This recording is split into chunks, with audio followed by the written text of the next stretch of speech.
speak English. Yes. 3 همبرجر. Yes. بدك سلطة؟ لا. نو توماتو نو خساسو.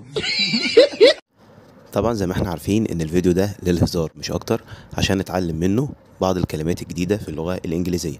تابع معايا عشان تعرف الكلمات النطق بتاعها الصحيح ايه. طبعا مفيش حاجة اسمها نو توميتو، المفروض اقول نو توميتوز، نو توميتوز، نو توميتوز، توميتوز، توميتوز، توميتوز، لها معناها مفيش طماطم، مش عايز طماطم.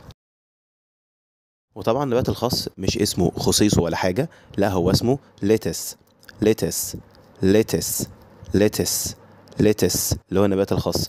مفيش حاجة اسمها نو خصيصه، لا هو طبعا كان بيهزر، المفروض نقول نو ليتس، نو توميتوز، نو توميتوز.